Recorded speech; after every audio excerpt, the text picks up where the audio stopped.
Estamos de volta tratando aqui de questões jurídicas e políticas no programa Tribuna Livre. O Narciso vai formular uma pergunta. Doutores, Astério, telespectadores, na época da Constituição, lá do trabalho constituinte, eu fazia parte da direitona.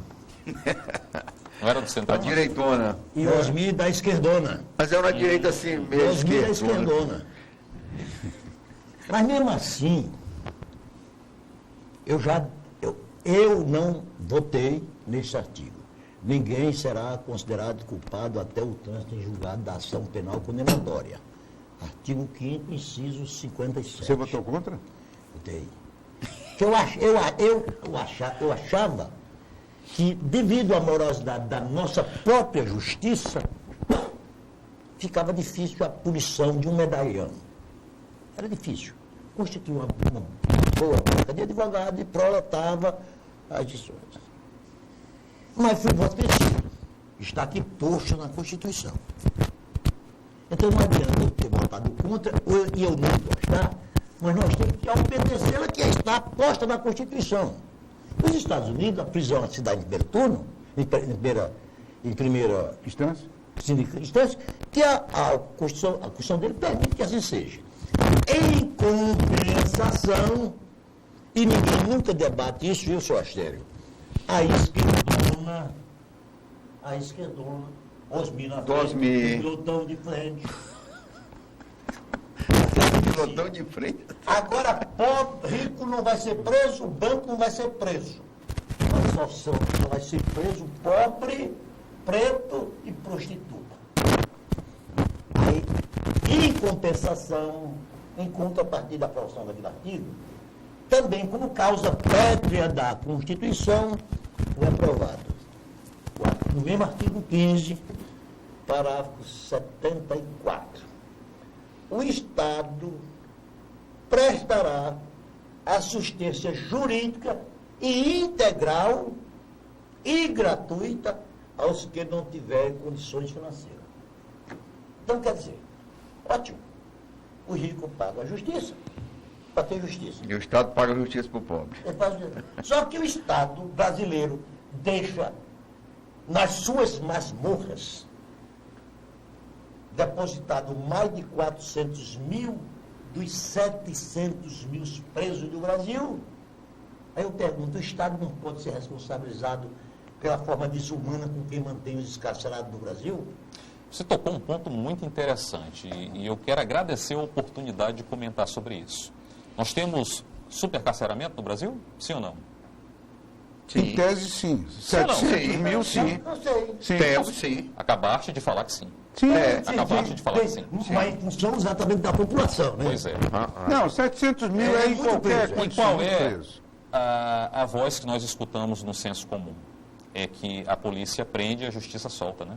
Sim. Não é isso? É. Só que ninguém fica preso no Brasil se não passar pelo Poder Judiciário, seja em flagrante, seja através de uma prisão, enfim, cautelar, uma prisão condenatória.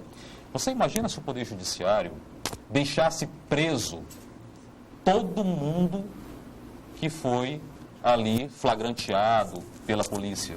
Como estariam as nossas prisões? Pensa nisso, como estariam as nossas prisões?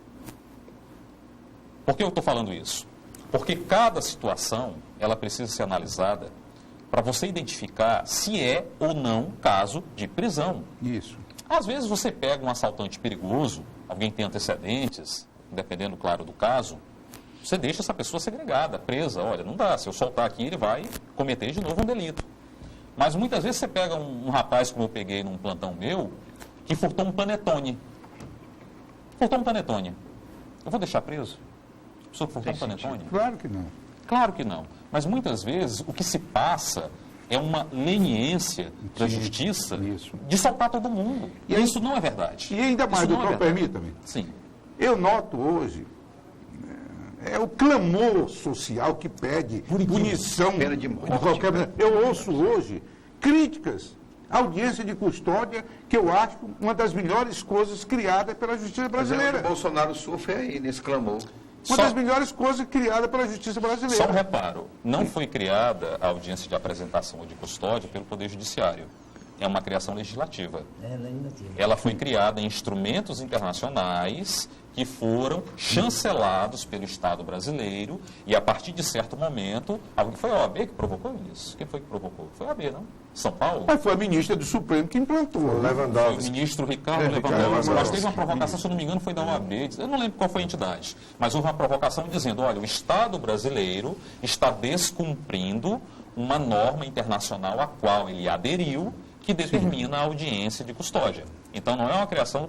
Mas, veja, a audiência de custódia não é algo ruim. Não é. E vou explicar por quê. Eu, como magistrado, eu me sinto muito mais tranquilo e muito mais seguro para apreciar um pedido de liberdade provisória ou um pedido de prisão em flagrante se a pessoa estiver na minha frente, eu estiver conversando com ela e saber de quem se trata. Saber se foi maltratada, se está com marcas, ou se é uma pessoa que você não vê aí nenhuma malícia. Então, é uma garantia. A audiência de custódia, ela não foi feita para soltar, não é esse o objetivo dela. O objetivo dela é verificar se a pessoa não sofreu maus tratos.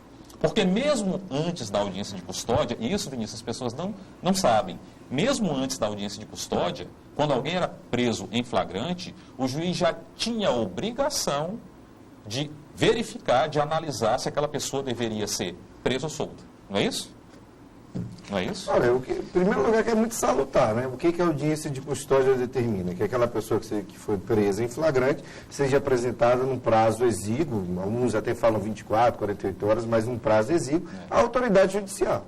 Em primeiro lugar, que isso é salutar. A pessoa presa é um presente à autoridade. O cara fica atirado lá na cadeia. O juiz analisa a legalidade ou a conveniência daquela prisão, ou converte a prisão em flagrante em uma prisão cautelar. Fatalmente, aquela pessoa ia ser apresentada ao juiz. Hoje, com a audiência de custódia, ela é apresentada de forma mais célere. Mas seria fatalmente apresentada ao juiz. 1, 2, 3, 4 meses depois, sei lá, dependendo de cada tribunal. Ou seja, se ela não fosse solta no primeiro dia, seria solta, se for o caso mesmo, porque direito é direito. Se tem direito a ser solto, vai ser solto na audiência de custódia, ou como era antes, no primeiro momento em que é apresentado ao juiz. O que acontece dessa situação? Primeiro, eu acho que a sociedade tem esse intento punitivista, primeiro por insegurança, que é natural. Todo mundo, quando tem esse medo, a principal reação é se defender de alguma forma. A segurança é um instinto, muito mais que um princípio constitucional, é um instinto. Te vive por segurança. E muito por desinformação. Muito por desinformação. O que eu tenho também falado enquanto presidente da ordem é categórico. O sistema penitenciário brasileiro é falido. Não deu certo. Por algum motivo não deu certo. A lei de execuções penais, não digo nem a lei, a execução penal, porque talvez seja exatamente porque não tem o cumprimento integral da lei. A execução penal no Brasil é falida. O CNJ tem números. 80% daqueles que cometem crime no perímetro urbano são egressos do sistema prisional. Saíram do sistema. Quer mais prova de que não está dando certo? Não. A cada meia hora um celular é apreendido nos presídios do Estado de São Paulo. A cada meia hora. Quer outra prova de que não está dando certo? Ou seja, eu falei isso no Colégio de Presidentes. O que antes era uma sanção... E cadê a política de ressocialização? O que antes era uma sanção, hoje é mudança de endereço. Porque ele continua cometendo crime lá dentro. O mesmo crime que ele cometia fora, o traficante.